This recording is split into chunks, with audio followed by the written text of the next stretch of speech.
अस्सलाम वालेकुम। आप देखें पाकिस्तान टुडे विद इकबाल शाहिद।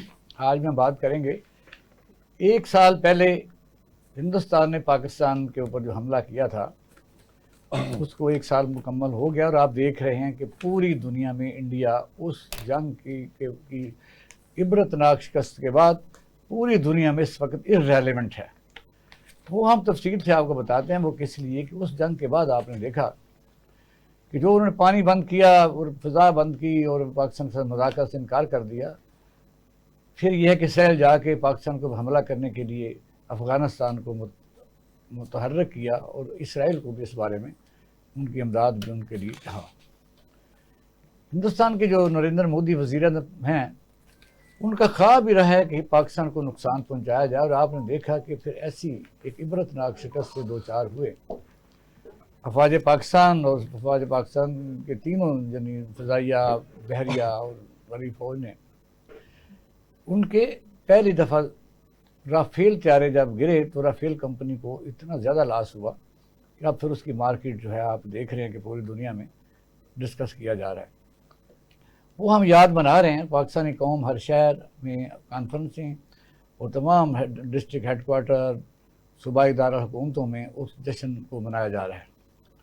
ये हमारा पैनल उस पर बात करेगा क्योंकि बहुत एक लंबी स्टोरी है कि उस जंग का मकसद क्या था।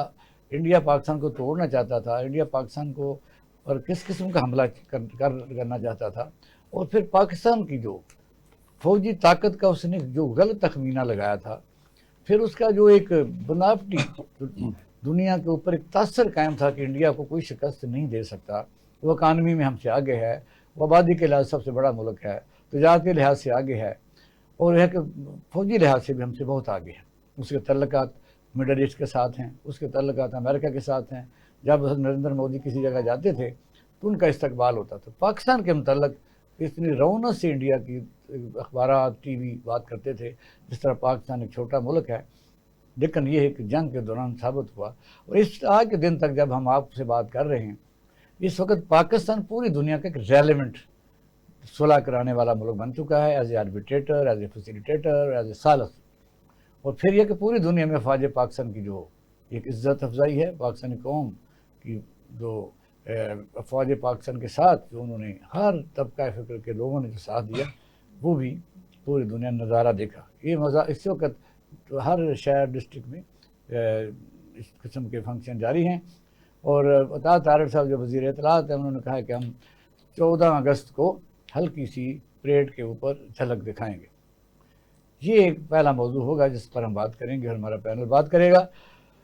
दूसरा हमारा मौजू होगा कि अमेरिका और ईरान की जंग में जो बार बार हर लम्हे हर घंटे बाद ट्विस्ट आता है, कुछ समझ तो लगती नहीं कि जंग बंदी के बाद कब दोबारा जंग छिड़ जाए। सदर ट्रंप कभी तो अपने आप को बैरी कज़ाक कहते हैं, कभी ईरान को गुंडा कहते हैं, कभी कहते हैं कि तबाह बर्बाद कर दिया जाएगा, शदीद बमबारी की जाए, कभी कहते हैं कि चीन जाने से पहले मुआहदा हो जाएगा, फिर ये भी कहते हैं कि अब नए हरमज़ खोली जाए, हम भी आगे से अपना नाका हटा लेंगे। और चाइना का उनका दौरा बड़ा अहम है।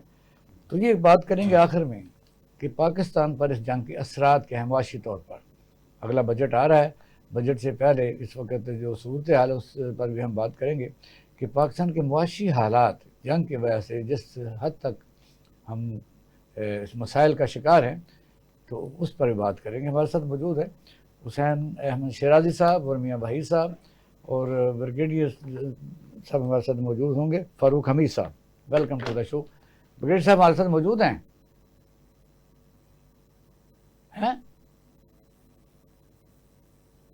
फौरी तौर पर ब्रिगेडियर साहब को साथ लो।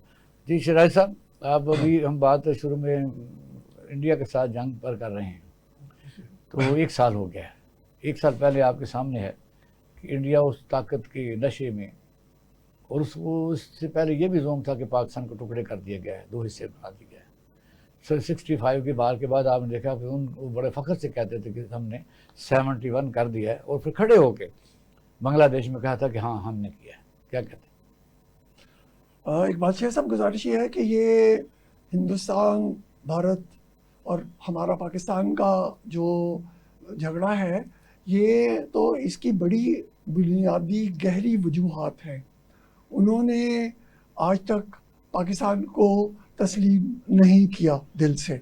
उनका हिंदुत्व, अखंड भारत, ये जो फलसफे उनके ज़िंदगी में, उनकी कौम में जो पढ़ाए जाते हैं। ये इस साल जनवरी में अजीत डोभाल, जो उनका एक बहुत बड़ा नाम है और जो उनकी तरफ से जाके मुज़ाकरात करता है, उसने एक नौजवानों के इज्तिमा में कहा कि हमारे घर लूट लिए गए, हमारे मंदिर लूट लिए गए, हमारी बेइज्जती की गई और हमने इसका बदला लेना है। तो ये जो बातें हैं, ये तो उनकी असास में है और हिंदुस्तान में भी ऐसा ही हो रहा है। अगर आप देखें तो वहाँ ये उत्तर प्रदेश की हाई कोर्ट में वो मुसलमान गए कि जी हम घर में नमाज पढ़ते हैं तो ये हमको पढ़ने नहीं देते। तो उस पे हाई कोर्ट में जो हिंदू थे, उन्होंने यूपी के हाई कोर्ट में कहा, ये तो अंदर हो रहा है ना। हम ये थे इस वक्त इंडिया जो है जंग के बाद पहले कहाँ खड़ा था, अब कहाँ खड़ा। तो मैं वही अर्ज करने लगा हूँ ना कि ये जो उनका बोझ है, ये वक्तन फवक्त निकलता रहेगा। और लेकिन इसके लिए पिछले साल मई में जो कुछ हुआ, वो जितने वो ऑपरेशन सिंदूर, जिसका वैसे अभी भी वो कहते हैं जी अब इसका पार्ट 2 चलेगा, और वो चल रहा है पिछले साल अगस्त से सितंबर, अक्टूबर, नवंबर, दिसंबर, और वो अभी तक कहते हैं। लेकिन और उनको इतनी मार पड़ी है, उनको इतनी हजीबत उठानी पड़ी है, उनके 7-8 जहाज जो थे वो तबाह हो गए। इंडिया का जो डिफेंस बजट है वो $88 बिलियन है, हमारा $8 बिलियन है। तो हमने इस $8 बिलियन के साथ जो हमारे अरबाब इख्तियार हैं, उन्होंने एक ऐसा दिफाई निज़ाम जो है उसको तश्कील दिया है कि भारत ने तो अभी शुरू करने की कोशिश की थी और वहीं पे उसको मुंह तोड़ जवाब दे दिया गया। और यही वजह है कि अब वो सिर्फ बातें करेंगे। जंग में तो आपको पता है ड्रोन पाकिस्तान में से उड़ा रहे थे जिस तरह, यहाँ उनको कोई खतरा ही नहीं है। और फिर जब ये नूर खान एयरबेस पर गिरा उससे पहले उनको कोई खतरा था भी नहीं। लेकिन जब आपने बताया कि फिर रेशो जो फजाइया किया वो 0 वर्सेस 8 है, ये रेशो इतनी बढ़िया, बल्कि सदर ट्रंप तो उसको 11 तक ले गए। वो हर दफा इसका वैसे 1 नंबर बढ़ा देते हैं। लेकिन अब बात भी यही है, जो हिंदुस्तानी है वो तो पहले तो वो मानते ही नहीं थे कि हमारा कोई जहाज गिरा है। फिर उन्होंने कहा हाँ जी कुछ नुकसान हुआ है, और वो तो अभी भी ये नहीं मानते। लेकिन ये बात जरूर है कि पिछले साल मई में पाकिस्तान की दफाई जो हमारी एस्टेब्लिशमेंट है, उसने ये साबित कर दिया है कि अच्छी अकल, अच्छी सोच, अच्छी मनसूबाबंदी, अच्छी लगन, अच्छी तैयारी के साथ दुश्मन का बड़ा या छोटा होना बिल्कुल कोई मानी नहीं रखता। अच्छा, और ब्रिगेड साहब लाइन पर हैं? ब्रिगेड साहब अस्सलाम वालेकुम। ब्रिगेड साहब अस्सलाम वालेकुम। जी अस्सलाम वालेकुम सर, बहुत शुक्रिया, बहुत thank you very much. Sir, आपने देखा कि साल पहले इंडिया ने जो पाकिस्तान को अंडर एस्टिमेट करके पाकिस्तान पर हमला किया था, और इस तरीके से पाकिस्तान में वो ड्रोन उड़ा रहे थे, तो उसको जिस किस्म की यानी शिकस्त हुई, बल्कि इबरतनाक शिकस्त हुई, उस पर हमने बात करनी है कि इस वक्त इंडिया जो उनका एक पूरी दुनिया के ऊपर एक साख बना के बैठे हुए थे, जिसको जाली साख कहते हैं, इस वक्त इंडिया सफारती, सियासी और फौजी लिहाज से पूरी दुनिया में कहाँ खड़ा है? बिस्मिल्लाहिर्रहमानिर्रहीम, बहुत शुक्रिया। देखिए, मैं समझता हूँ कि ये एक टर्निंग पॉइंट था पिछले साल की जो 5 दिन की जंग है मौका हक, जिसमें वो तो एग्रेशन तो उन्होंने किया, वो आए थे वही अपना फॉल्स फ्लैग ऑपरेशन का नैरेटिव लेकर पहलगाम के बाद, और उन्होंने एग्रेशन के पाकिस्तान के खिलाफ जमहूरियत की। लेकिन जिस तरह का उनको मुंह तोड़ जवाब दिया गया, ये बात सही है कि वो जो उनके 8 जहाज गिराए गए और प्लस उनके बेसिस को जो नुकसान हुआ, उनकी इंटरनेशनल इमेज जो है ना, साख को बुरी तरह जो है वो मुतासर हुई है। मैं तो कहूंगा क्रैश कर गई थी। और उसी तरह उनके जो फॉल्स फ्लैग के पुराने नैरेटिव, अब इंटरनेशनल कम्युनिटी भी सोचती है कि भाई ये तो झूठे लोग हैं, ये तो खुद करते हैं और अपने बंदे मरवाते हैं, और पाकिस्तान पे ब्लेम डालते थे। पहले भी उन्होंने ये काम करते थे, उस वक्त तो दे गॉट अवे। लेकिन Pahalgam was the turning point, जिस पे मैं समझता हूँ कि हमने जिस तरह कहा कि जी बिल्कुल आप करें, इंक्वायरी करें, हम भी आपसे ताउन करेंगे, दूध का दूध पानी का पानी हो जाएगा। तो आज तक हमने वो वीडियो नहीं मगर देखी साहब कि हमारा और इंडिया का जो पूरी दुनिया इस वक्त मुआवजा कर रही है वो ये है, इंडिया एक फितना है और इंडिया दहशतगर्द मुल्क है। और इसकी मिसाल अब भी अफगानिस्तान के ज़रिए पाकिस्तान के अंदर दारंदाजी मौजूद है, बलोचिस्तान में मौजूद है, और इसराइल का मोदी का दौरा उसकी मिसाल मौजूद है। पूरी दुनिया में कनाडा तक भी उन्होंने सिखों के खिलाफ जो कार्रवाई की मौजूद है।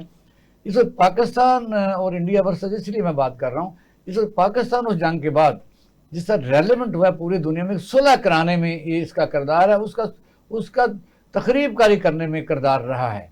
इसको जरा अपने तौर पर एलैबोरेट जरा कीजिए। देखें, हमारी जियो पोलिटिकल रेलेवेंस जो है वो बहुत बढ़ गई। जो मुसलमान ममालिक भी हमें एक किस्म का जिसको सिंपल वर्ड को लिस्ट नहीं कराते थे कि ये तो ऐसे लोग हैं, इकोनॉमी इनकी खराब हो गई है, ये पैसे मांगते हैं, ये इस किस्म के लोग हैं, IMF के प्रोग्राम पे चलते हैं, मईशत इनकी है कोई नहीं। तो मेरा ख्याल है कि ये पिछली जंग के बाद तो टोटली मामला जो है वो पाकिस्तान के गेम चेंजर साबित हुआ। अच्छा, फौजी तवाज़ुन था। आम तौर पर यह कहा जाता था इंडिया फौजी लिहाज से, यानी जंगी हार्डवेयर के लिहाज से, दुनिया में सफारत के लिहाज से हमसे बहुत आगे है, और पाकिस्तान जो है उसके वो रेलिवेंट इतना वो गिनते भी नहीं थे। लेकिन इस जंग ने एक बाकायदा लाइन खींच दिया कि आइंदा के लिए जो 65 के बाद उन्होंने 71 कर दिया था और बांग्लादेश बना दिया था, अब मेरा ख्याल है कि उस शिकस्त के बाद हम काफ़ी मजबूत हैं। ऐसा उनकी साजिश किसी और तरीके से शायद कामयाब ना हो, ये ज़रा बताइए। देखिए जी, इंडियंस के आइसोलेशन बहुत बढ़ गई है कि इंटरनेशनल लेवल, ये पिछले साल की जंग के बाद हमारी रेलेवेंस, मैंने कहा था जियो पोलिटिकल, हमारी रेलेवेंस, हमारी डिप्लोमेटिक रेलेवेंस इंटरनेशनल कम्युनिटी में पाकिस्तान को एग्रेसर के तौर पे नहीं देखा जाता। पहले भी हमने कभी एग्रेशन नहीं किया था, एग्रेशन हमेशा इंडिया की तरफ से आता था। चाहे परसों की जंग हो 71 में जो उन्होंने ईस्ट पाकिस्तान में किया था, और 2019 में जो 27 फरवरी को जो हमने 2 जहाज गिराए थे एयरफोर्स ने, बालाकोट और वो वाले पुलवामा वाले ऑपरेशन में। तो हमें देखा जाता है, हमारा जो एक नया इमेज बना ना, वो इमेज ये कि ये जहाजियत नहीं करता। Pakistan has always been a victim of aggression, of that to Indian aggression. Sir मैं आपकी तरफ बगैर से मैं आता हूँ मियां भाई साहब, ये है वो नुकता बगैर साहब से ने आखिर में लाइन ड्रॉप की है। इंडिया के मतलब हमें कभी भी खुशगुमानी नहीं रही, वो तैयारी करता रहता है, हालात बदलते रहते हैं, आज के दोस्त कल के दुश्मन, कल के दुश्मन आज के दोस्त। अमेरिका ईरान जंग ने भी हमें काफ़ी एक ख़ास मकाम दिया। अब क्या कहते हैं कि इंडिया अपनी वो मौजूदा या पुरानी साख को बहाल करने के लिए कोई एडवेंचर कर सकता है? बिस्मिल्लाहिर्रहमानिर्रहीम। जी बिल्कुल, इस पे जो है ना वो नज़र ज़रूर रखनी चाहिए, क्योंकि 65 के बाद आपने देखा कि वो तब तक आराम से नहीं बैठे जब तक उन्होंने 71 कर ली। तो अभी भी वो अपने जख्म चाट रहे हैं, और वो कह रहे हैं कि अभी संदूर जो उनका ये था ऑपरेशन संदूर जो है ना वो जारी है। तो उसमें और अभी की जो उनकी जो इलेक्शन के रिजल्ट हैं वहाँ से भी आपको ये देखना होगा कि वो किस तरीके के, ये बड़ा अलार्मिंग है, क्योंकि ये इस वक्त आज की सूरत हाल जो है शायद पता नहीं हमारे मुसलमानों में तमाम ममालिक में उस तरह से इस चीज़ को नहीं देखा जा रहा। जबकि आप देखिए कि इसराइल, अमेरिका, इंडिया, इस वक्त ये तीनों मुल्क जो बात कर रहे हैं, यहाँ के जो लोग हैं इनके वो बात इसको मजहबी जंग करार दे रहे हैं। और ये आप देखिए कि अभी फितने की बात की आपने, तो भारत का फितना साबित तो उस वक्त हो गया जब वो इसराइल जंग से पहले जाते हैं और उनका साथ देते हैं और उन्हीं का साथी हैं, और अभी तक भी देखिए कि आज भी वो उन्हीं के साथ खड़े हैं जो इस वक्त पूरी दुनिया के लिए ख़तरे का बायस है। और ये आज मैं समझता हूँ कि आज उनका जो खित्ते के अंदर जो चुदराहट का ख्वाब था वो चिकनाचूर हमने किया। उस पर मैं अपनी फ़ज़ाइया को, अपने पूरी फ़ौज को और पूरी कौम को हम मुबारकबाद जहाँ देते हैं। वहाँ पे आगे की तैयारी के लिए ख़ास तौर पे ये हमें बहुत अहम बात है। और अल्हम्दुलिल्लाह मैं समझता हूँ कि आज जो ईरान ने कर दिखाया है, उसके बाद वो जो उनके प्रोग्राम थे जिस सिलसिले में ये वहाँ गए थे, ये सोचने वाली बात है कि जंग से पहले जाना, 2 दिन बाद उनका हमला करना, ये उनके साथ बिल्कुल खुल के खड़े होना। जबकि ईरान ने बहुत सी मेहरबानियाँ जो है ना वो इंडिया पे की हुई थी, लेकिन उनका प्रोग्राम ये था कि उधर से ये ईरान पे करेंगे, तो ये इसराइल और जो है ना इंडिया पाकिस्तान पे, जो बलूचिस्तान में वो काम कर रहे थे। लेकिन इन सारे हालात के बावजूद मैं समझता हूँ कि ये प्रॉक्सीज जो हैं वो मजीद ज्यादा जो है ना वो पाकिस्तान के अंदर आप देखिए खासतौर पे बलूचिस्तान में काम कर भी रही हैं और करेंगी भी। ईरान पर बात करते हैं शाहिद साहब, ईरान अमेरिका के मतलब यानी आपने देखा कि रोज़ाना के हिसाब से कोई आदमी बड़े बड़े तजियाकार, डिफेंस एनालिस्ट और आप भी सब और हम भी कोई प्रोडिक्ट नहीं कर सकते। अब उम्मीद पैदा हो गई है कि चाइना के दौरे से पहले सदर ट्रंप ने कहा कि कोई मुआहदा हो जाएगा और वो मुतालबात आहिस्ता आहिस्ता नीचे आ रहे हैं। कहाँ यूरानियम हमें हर सूरत दिया जाए, अब यह कि एटम बम नहीं बनाने देंगे। पहले इसे कहा आपने हरमुज के आगे नाका लगाया, कहते हैं खोल दें, हम भी खोल दें। फिर उन्होंने जहाज़ पकड़ा था वो भी वापस उन्होंने कर दिया, उनके इशारे भी वापस कर दिए। क्या समझते हैं मुआहदा होने वाला है? इकबाल शाह साहब, गुजारिश है कि ये अमेरिका और ईरान की लड़ाई तो दरअसल नहीं है। ये लड़ाई दरअसल इसराइल और ईरान की है। ईरान वाले जो है उनके पास तेल की जो दौलत थी उससे उन्होंने जो पैसे कमाए, उसके साथ उन्होंने गज़ा में हमास वाले, लबनान में हिजबुल्लाह वाले, इसी तरह से इराक़ में और शाम में भी उनकी प्रॉक्सीज जो थी वो इसराइल को नुकसान पहुंचा रही थी। और शायद ईरान दुनिया का वाहिद मुल्क था जो खुला इसराइल की मुखालफत करता था। बाकी तो चुनाचे ईरान की और इसराइल की लड़ाई है ये। और अगर आप आज देखें तो इससे इसराइल को तो जो वो चाहता था उसको मिल गया है, मिल रहा है। वो चाहता था कि लबनान में काफी आगे बढ़ गया वो कि आलम इस्लाम कमजोर हो जाए। आलम इस्लाम कमजोर हो गया, यूएई तो निकल गया, यूएई निकल गया। ईरान जो था उसकी सारी लीडरशिप उन्होंने मार दी, उनका सुप्रीम लीडर मार दिया, उनका चीफ नेगोशिएटर, अपना नुकसान किया। अगर वो आयतुल्लाह खमीनी को अमेरिका वालों ने मार दिया तो आयतुल्लाह खमीनी तो वो था जिसने ये फतवा दिया हुआ था कि ईरान को एटम बम नहीं बनाना चाहिए, उसको मार दिया। अब हार्डवर्क जो हार्ड लाइनर थे वो आगे अली रंजानी जो कहता था नहीं ये तो उनकी लड़ाई है। मैं कहता हूँ ईरान का दौरा जो ट्रंप का है इसको किस तरह देखते हैं? उससे पहले जो उनके ईरान का मसला अब हल होता देख रहे हैं। यकीनन जी इसमें कोई ना कोई पेशरफ जरूर होगी। इस वास्ते के पिछली दफा भी जो ट्रंप चाइना जा रहे थे तो वो नहीं गए इस वास्ते की ये लड़ाई जारी थी। और सिर्फ उनको मसला ये है कि अमेरिका वाले जो है उन्होंने कुछ हासिल नहीं किया इस लड़ाई से। ये अब बनाए हुरमज़ पहले खुली थी, अब और खराब और बंद हो गई। लेकिन इसके मुकाबले में इसराइल जो था उसका जो ग्रेटर इसराइल का जो मंसूबा है दरियाए नील से दरियाए फरात उस पे उसकी तरफ वो आगे बढ़ रहे हैं। जी ब्रिगेड साहब, आप इस पर ऐड कीजिए कि ट्रंप के बयान तो आप देख ही रहे हैं कि रोजाना के लिहाज से वो किस किस्म के बयान देते हैं। वो प्रोडिक्शन ही हालांकि ईरानी जो स्पीकर हैं कॉलीबाफ उन्होंने कहा है कि किसी वक्त भी अमेरिका हमला कर सकता है, यानी इत्मीनान की कमी है। सदर ट्रंप ने भी कहा कि शदीद बमबारी करेगा मुख्तर टाइम के लिए, उससे ज़्यादा बमबारी करेंगे। साथ ही वो कहते हैं कि चाइना से पहले हम उम्मीद है कि हो जाएगा। किस तरह देखते हैं सर? देखिए, मैं समझता हूँ कि ट्रंप जो है वो डेस्परेट है कि उसको एक सेफ सेविंग एग्जिट मिले। ऑलरेडी मामला बहुत लंबा हो गया, 60 दिन से भी ज्यादा मामला चला गया। और उन्होंने भी स्ट्रेट ऑफ हॉर्मुज़ में जो ऑपरेशन फ्रीडम उन्होंने ऐलान किया था वो भी उन्होंने वापस ले लिया। जारी बात है वो ये कह रहे हैं कि पाकिस्तान के कहने पर तो ये हमारी इज्जत अफजाई जो है उसमें इजाफा हुआ है और हमारी मीडिएटिंग स्किल्स जो है उन्होंने अपना एक रिजल्ट दिखाया। लेकिन ट्रंप को मालूम है कि 6 महीने के बाद इलेक्शन आ रहे हैं। ट्रंप को मालूम है कि इंटरनल अमेरिका के अंदर एक बहुत ज्यादा उसकी जो रेटिंग है वो बहुत गिर गई है। अमेरिका के अवाम उससे बहुत नाराज हैं, गुस्से में हैं कि जंग हमारी नहीं थी, आप क्यों इस जंग में शामिल हो गए। और फिर अमेरिका ने दबाया है, बिल्कुल सेंसर किया है, कवर अप किया है। जो 11-12 बेसिस में जो उनके लोग मारे गए, फौजी मारे गए हैं, जो जख्मी हुए हैं और जो उनका इक्विपमेंट का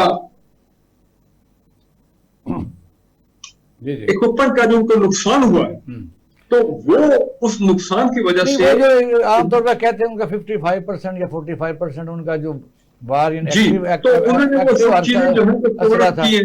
जी, तो मैं एक बात ये कहना चाह रहा हूँ कि वो चाहते हैं कि जितनी जल्दी ये मामला खत्म हो, उनको फेस से भी एग्जिट मिले और America should come back to normal. और जिस तरह इसराइल ने उनको एक्सप्लॉइट किया, उनको मिसगाइड किया, उनको मोटिवेट किया कि ईरान पे आप हमले करें, पिछले साल भी इस साल भी, तो मेरा ख्याल है कि अब वहां पे अमेरिका के अंदर यहां तक कहा जा रहा है कि क्या हम इसराइल के लिए मर रहे थे, क्या हम आइंदा भी नहीं सर, इसराइल के ये लिए तो ठीक है, लेकिन आप देखो जो डेलीगेशन के जो डेलीगेशन में लोग मौजूद हैं वो तो इसराइली हार्डलाइनर हैं और वही हैं, उन्होंने बदले तो कोई नहीं। फिर अगर आपकी जो असेसमेंट है कि वो इलेक्शन आ रहे हैं और अमेरिकन भी कहते हैं कि वो जंग लगाई है, तो फिर सदर ट्रंप वापस ट्रॉफी कौन सी लेके जाएगा? मैं जंग जीत गया हूँ या हार गया हूँ? देखिए, बात यही है कि ये समझने वाली चीज है कि वो इस जंग में उनको नुकसान हुआ, उनको फायदा कोई नहीं हुआ। ना अमेरिकन लीडर, अपना ईरानियन लीडरशिप जो है उनको टोटली खत्म किया गया है, क्योंकि ईरानियन का स्ट्रक्चर ऐसा है कि उन्होंने अपनी सेकंड थर्ड टीयर लीडरशिप को फौरन एक्टिवेट कर दिया। ना ईरानियन ने सरेंडर किया, ना न्यूक्लियर प्रोग्राम में उनको कोई एक्चुअली हाथ में उनके यूरेनियम आया है। क्योंकि वो जो एक पेज का एमओयू जो तैयार किया जा रहा है, वो मेमोरेंडम के जो भी इसको कहेंगे इंटरम एग्रीमेंट, वो भी यही है कि अभी मामला रुक जाए, फिर बाद में डिटेल नेगोशिएशन होती रहेंगी। वो तो पहले भी होती रही थी। ठीक है, तो फिर ईरान अमेरिका को क्या फायदा हुआ? जी ठीक है। इसराइल जो अरसे में तकरीबन तबाह हो गया, उसकी मिलिट्री कैपेबिलिटी कितनी तबाह हुई है पूरी दुनिया ने देखा है। ईरान का नुकसान तो वो मानते हैं, लेकिन फिर ईरानियन रेजिलियंस, ईरानियन कौम की स्पिरिट और डिटर्मिनेशन, मैं समझता हूँ कि उसकी वजह से वो जंग मेरी नजर में वो जीत के हैं कि एक छोटे मुल्क। आपकी तरफ आते हैं जी, मेरा तो ऐसा ही है क्योंकि जाहिर जब हम किसी से रोमांस करते हैं, जिस तरह इंडिया के मतलब सोचना ज़रूरी है, अगर उसी रोमांस में रहें कि हमने एक दफ़ा जंग जीती है और वाकई जीती है तो बस ठीक हो गया। तैयारियाँ तो बतसलसल कायम हैं। क्या अमेरिका और ईरान की जंग में जो हम इस तरह के असेसमेंट, क्योंकि इस दिनों में ईरान विक्टिम है, ईरान पूरी दुनिया में मज़ामत का सुपर पावर है और पूरी दुनिया हौसला पकड़ा है उससे कि वह मज़ामत की जा सकती है। लेकिन फिर भी क्या ऐसे ही होगा कि अमेरिका का प्रेसिडेंट यहाँ से बाहर कुछ लेने देने के निकल जाएगा? देखिए, मैं तो यहाँ समझता हूँ जो अभी बात हुई कि जी इसराइल की बात होती है जहाँ पे भी, देखिए, लेकिन यहाँ पे एक सबसे अहम बात जो है, अमेरिका इस जंग से जो फ़ायदा लेना चाह रहा था, देखिए सबसे पहले तो पूरे आपके अरब के पेट्रोल पे जो उनका कंट्रोल था, उन्हें पता है कि चाइना से वैसे तो मईशत में तो मुकाबला नहीं किया जा सकता, लेकिन उनको रोकने के लिए ये भी एक असल में सीधी सीधी जो जंग है, इसके पीछे देखिए कि ईरान के पीछे खड़ा कौन है। ईरान के पीछे जो है उनको एक ख़ास उनकी पीछे चाइना बिल्कुल खड़ा है। और ऑयल कहाँ जा रहा था उनका? 80% जो ऑयल है वो जा रहा था चाइना को। अगर यहाँ से ये रुक जाता है, उनकी ऑयल रिफाइनरीज और ऑयल का सारा वो तबाह कर देते हैं, तो ये किसको रोकने के लिए किया जा रहा था? ये खाली इसराइल का मामला नहीं है। इसराइल का मामला इसलिए मैं कहूँगा यहाँ पे, जैसे पहले बात हुई थी कि ये अमेरिका और जो है वो इसराइल, इसको मजहबी जंग के तौर पे किसी भी मुसलमान मुल्क को वो ना तो एटमी कुव्वत बनने के हक में है, ना वहाँ पे वो चाहते हैं। और ये जो अरब सारे के अंदर ये इस जंग को लेके जाया गया है, ये नुकसान किन का हुआ? यहाँ पे अभी तक सारा नुकसान जो है मुसलमानों का, और ये सारी की सारी मिडल ईस्ट की। और वो जो बढ़ती, वो तो कह रहे हैं नुकसान है वो मुझे दिया जाए। एक तरफ चाइना की ताकत जिस तरह से वो बढ़ रहे थे, दूसरी तरफ जो है ना, आप यूएई को देखिए कि यूएई इस वक्त क्या अच्छा लग रहा था यूरोप को, अमेरिका को या इसराइल को, किसी तरह भी। ये सारी मामलात इसके पीछे दूरस ये नहीं कि उनको यहाँ से कुछ मिला नहीं है, ये बहुत उनको भी हाँ, जहाँ तक अमेरिका की बात है, वो एक सुपर पावर के तौर पे आप देखिए कि वहाँ पे वो आइसोलेशन जो उन्हें इस वक्त उसका सामना है, इस वक्त जो उनकी पॉपुलैरिटी गिर रही है उसका सामना है। जंग में फायदा अमेरिका का अगर सबसे बड़ा किया जाए तो वो यूएई को डिसलिंक करना है हाँ, ओआईसी हाँ वो है ओआईसी से, ओपेक से जो है वो निकालना है। मैं समझता हूँ कि ये सारा कुछ वहां तक तो ठीक है, लेकिन एक फायदा जो दुनिया को आज मैं समझता हूँ कि देखिए जितनी भी जंगें पहले हुई हैं उसमें हमेशा उन्होंने अक़वाम मुत्तहिदा को या नेटो को साथ लेके कोई ना कोई जंग के लिए जुआज बनाया जाता था। ये वह जंग है जिसके अंदर अमेरिका के सदर ने अपनी कांग्रेस से भी नहीं, नेटो से भी नहीं, अपने किसी से भी और किसी तंजीम की, किसी मुल्क की, किसी जगह की, और ख़ास तौर पे अपनी आवाम की, वो जो लाखों की तादाद में लोग सड़कों पे थे उनकी भी किसी बात को सामने नहीं रखा। सिर्फ और सिर्फ एक बंदे ने अपनी जो है ना वो अनाम में और अपने वो हासिल करने के लिए मकासद उसका ख्याल था कि पता नहीं ये करके तो मैं कितना बड़ा जो है ना वो लीडर बन जाऊंगा। तो मैं समझता हूँ कि उसने अमेरिका को बहुत बड़ा नुकसान जो है ना ठीक होगा। आज हम देते हैं छोटा सा ब्रेक, हमारे साथ रहिएगा और मौजूद होगा इसके के बाद इस जंग के बाद पाकिस्तान की मुआशी सूरत हाल कैसी है। पाकिस्तान मुआशी लिहाज से इस जंग में लूजर है या गेनर है। गेनर तो हर कोई नहीं हो सकता, लेकिन फिर भी ये सबसे ज़्यादा मुतासर क्या मुल्क पाकिस्तान ही है। आते हैं शॉर्ट ब्रेक के बाद, हमारे साथ भी। वेलकम बैक नाज़रीन, प्रोग्राम देख रहे हैं पाकिस्तान टुडे विद इकबाल शाहिद। अब हम बात करेंगे कि ईरान अमेरिका की जंग जिसमें हम सालस हैं और पूरी दुनिया में हमें सराहा जा रहा है। साल पहले इंडिया को भी हमने बड़ी इबरतनाक शिकस्त दी थी। इस वक्त पाकिस्तान की मुआशी सूरत हाल क्या है, क्योंकि हम कंपेरिजन करेंगे कि जंग के दौरान किन मुल्कों में ज़्यादा असरात मुरतब हुए हैं, क्या हमारे मुल्क में भी उससे ज़्यादा या कम हुए हैं। हुसैन शराइद साहब से पहले पूछते हैं, क्योंकि ये डायरेक्टर जनरल कस्टम इंटेलिजेंस और मेंबर भी रहे हैं CBR में। जी शराइद साहब, आप बताइए, बजट भी आने वाला है। पिछले भी 2 बजटों का आपको पता है कि डेफिसिट फाइनेंसिंग रही, और जो प्रपोज बजट था या आप पास शुदा बजट कह सकते हैं, उसमें भी मिज़ानिया जो था वो कुछ था, एक्चुअल बजट फिर उस तरह हुआ नहीं। इस वक्त सिचुएशन पाकिस्तान की क्या है?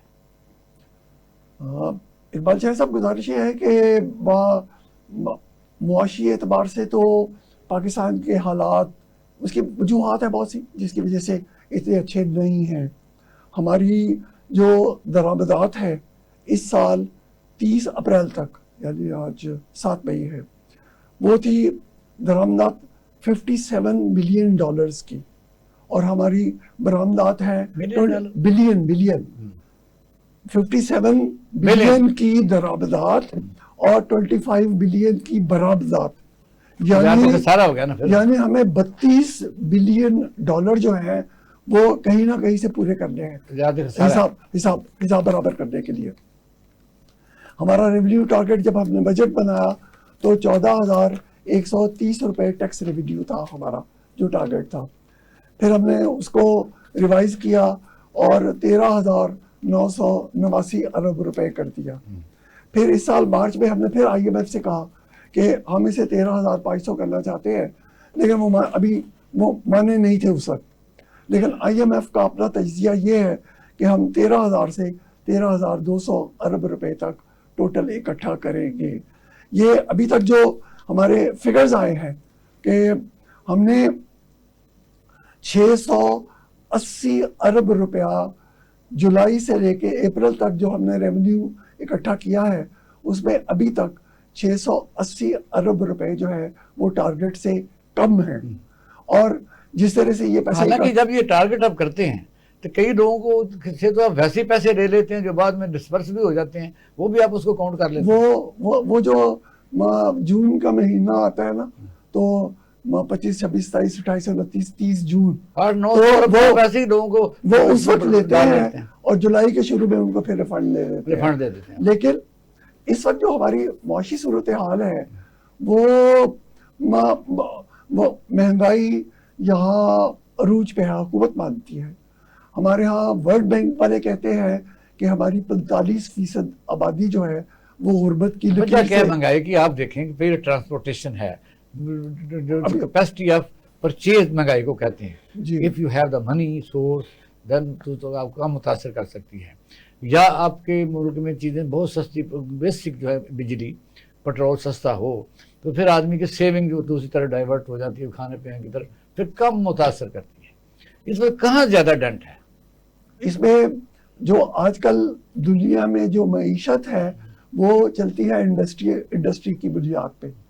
पाकिस्तान के जो हालात थे उनके पेश नज़र कोई 130 जो फॉरेन नेशनल कंपनियां थी वो पाकिस्तान छोड़ के जा चुकी है, सबको पता है इस बात का।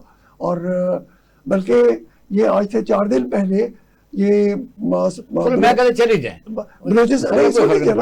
बलूचिस्तान का फर्क पड़ता है। बलूचिस्तान में एक चीनी कंपनी ने कहा था, उन्होंने खत लिखा कि जी हम यहाँ अपना कारोबार बंद कर रहे हैं, यहाँ जो जवाबित है, यहाँ जो तरीके हैं उनके पेश नज़र हम यहाँ कोई इंडस्ट्री नहीं चला सकते।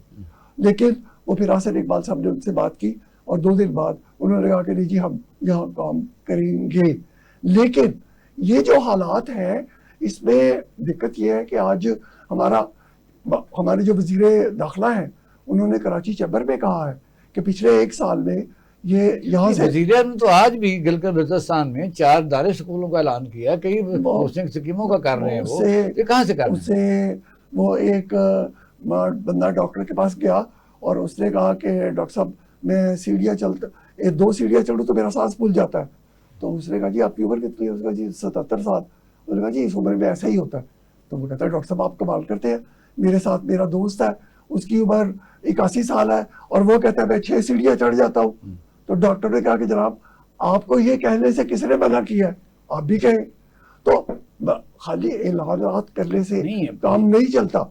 असल बात जो है वो जो तल्ख हकायक है उनके पेश नजर बिजली के रेट पर सब्सिडी खत्म करने के लिए कहा है, ये कहाँ तक रेलेवेंट है? किससे क्या यानी कोई रिकवरी में ये करना चाहिए? ये जी ये अब उन्होंने ये किया है कि पहले जो 200 यूनिट तक लोग बिजली इस्तेमाल करते थे उनको हम सब को 2 रुपये या 2.5 रुपये यूनिट के हिसाब से उनको बेचते थे।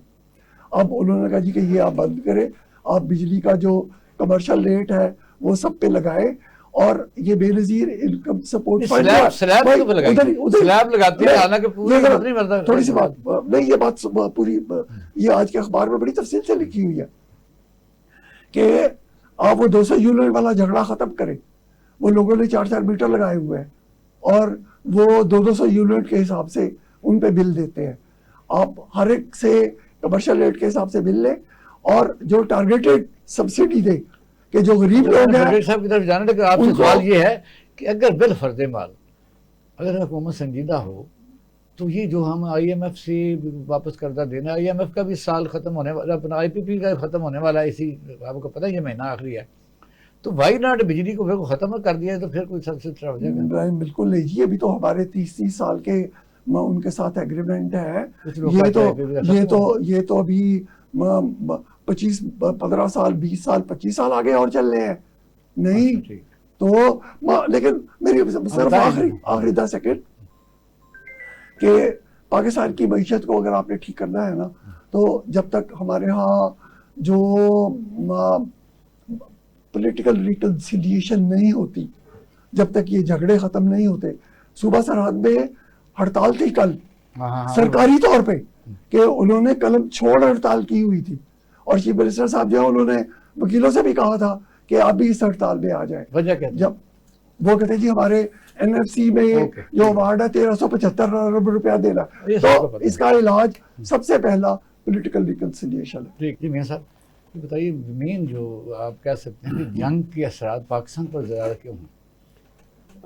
देखिए मैं तो समझता हूँ कि जी इस वक्त ये तो पूरी दुनिया जो है ना उसकी लपेट में है और पाकिस्तान पे तो इसकी वजह ख़ास इसलिए भी है कि आप देखिए कि यहाँ तो हमारा जो ऑयल है सारा वही रास्ता है, वहीं से आता है और हमारी तो ज़्यादा इंपोर्ट का ही मसला है। जब तक हम अपनी एक्सपोर्ट नहीं बढ़ाते और ख़ास तौर पे पाकिस्तान के अंदर मईशत को बेहतर करने के लिए जैसे हमारे साथ माहिर बैठे हैं टैक्स के निज़ाम को बेहतर करना और संतों के लिए जो है ना लोगों को सहूलतें देना, यहाँ पे आप देखिए कि बिजली और गैस जिस कदर महंगी है और ये उसमें बड़ा मुश्किल है और ख़ास तौर पे यहाँ का जो निज़ाम है, यहाँ पे कोई भी बंदा बाहर से आके इन्वेस्टमेंट जो है ना, ख़ास तौर पे पाकिस्तानी जो बाहर से आते हैं, जो वहाँ से बाहर से एक अरसा के बाद कमा के यहाँ ला के यहाँ काम करना चाहते हैं, उनके लिए कोई ऐसा जो है ना वो सिलसिला नहीं। और दूसरी बात जो अभी सियासी बात की है, इसमें सबसे अहम बात जो है, हम जब बात करते हैं हम वफाक की बात कर रहे हैं, ओवरऑल उसकी बात करते हैं, हम सूबों को साथ शामिल नहीं करते। सूबे देखिए सूबों के पास इतना पैसा है, वो NFC अवार्ड को जब तक आप दोबारा से नहीं देखते, और मैं समझता हूँ कि हालांकि ये देखिए हम तो सुबाई एक हमारा जो है यहाँ पे एक ऊपर भी खैर अलायंस है नीचे भी, लेकिन मैं समझता हूँ कि जब तक आप इसको सूबों को भी साथ शामिल नहीं करते, सूबे भी वो बोझ नहीं उठाते और सूबों के अंदर भी उस तरह की रिफॉर्म्स जो है ना वो मामला नहीं होते, वो अपना अपना बोझ नहीं उठाएंगे, मैं नहीं समझता कि पाकिस्तान के अंदर ये माशी निज़ाम बेहतर होगा। और पाकिस्तान पे इसलिए ये सारे आप कहना चाहते कि एनएफसी अवार्ड फिलहाल सस्पेंड कर दिया जाए? मैं समझता हूँ कि 18वीं तरमीम के बाद जो इस वक्त हुआ, आप देखिए सूबों के पास आप रोज से रोज नए से नए प्रोजेक्ट जो है ना वो आपको आवाम के लिए, लेकिन उससे मुझे बताएं आवाम को फायदा क्या है? अगर आप ये इन्हें कार्ड्स दे रहे हैं मुख्तलिफ जगह पे, तो ये तो तमाम जितनी भी हुकूमतें आई हैं पिछले कुछ 10-15 साल से, वो तो फकीर बनाने वाली बात ही है। कोई मुझे बताए ना कोई ऐसा कोई प्रोजेक्ट देना जिससे पाकिस्तान को फायदा हुआ, जिससे कोई रोजगार में इजाफा हुआ हो, जिसमें लोगों के अंदर कोई इस तरह की बात आई हो। लोगों को आप जो है ना वो फलां कार्ड दे दिया, फलां कार्ड दे दिया, लंगर खाने बना दिए, बाकी कर दिए, लेकिन यहाँ पे कोई स्किल्स वाला या कोई ऐसा मामला अपनी सनत को आगे बढ़ाने के लिए, ज़राअत को आगे बढ़ाने के लिए मुझे कोई ऐसा कोई एक प्रोग्राम भी बता दें जो अभी तक किया हो। मेरी आवाज आ रही है आपको? जी जी सर, अभी आ रही है। बहुत शुक्रिया। आप देख रहे हैं कि शराइज साहब ने जो समा बांधा है कि, और मियाँ वहीद साहब ने एक नया पॉइंट दिया है कि पाकिस्तान अगर इस किस्म की सब्सिडी अफोर्ड नहीं कर सकता, और IMF का प्रॉब्लम भी है, प्रेशर भी है कि 200 यूनिट तक भी ना दिया, और स्लैब भी आपने देखा कि 100 यूनिट पर आवर है, 500 पर आवर है, 800 पर आवर है, लूट मार मची हुई है IPP को, सिर्फ पैसे IPP को देने के लिए। ना तो हम वायदा वो इंटरनेशनल कोर्ट ऑफ जस्टिस में लेके जा रहे हैं, क्योंकि बेस्ट इंटरेस्ट है जो इस वक्त हुकूमत में लोग मौजूद हैं, लेकिन चलो मान लेते हैं। अब KPK में हड़ताल है इसलिए कि ये NFC अवार्ड में हमें हिस्सा नहीं दिया जाता। अगर ऐसा ही है तो तमाम डेवलपमेंट को बंद करके NFC अवार्ड को सस्पेंड कर दें फिलहाल। क्या ये हल हो सकता है कि कम से कम मुल्क में रोजगार हो, कर्जे वापस हों, या महंगाई पर कोई सब्सिडी दी जा सके? आप अपना टेक दीजिए। देखिए जी, नंबर एक है कि ये IPP याद रखिए, ये IMF जो है ये एंटी पीपल है और ये प्रो एलिट है। और आप देखेंगे कि ये हर किस्म के जो टैक्सेस हैं जिसमें अवाम पे बोझ बनता है, ये लोग जो उसको IMF वाले उसको सपोर्ट करते हैं। और हमारी जो अशराफी है वो बिल्कुल अपना उनको ये IMF की पॉलिसी जो सूट करती हैं, लिहाजा वो पेट्रोल हो और किस्म के टैक्सेस हो, सब्सिडीज को विड्रॉ करना हो तो ये करते हैं, और कहते हैं कि जी हम क्या करें, IMF से पैसे आने हैं तो IMF हमें डिक्टेट करता है।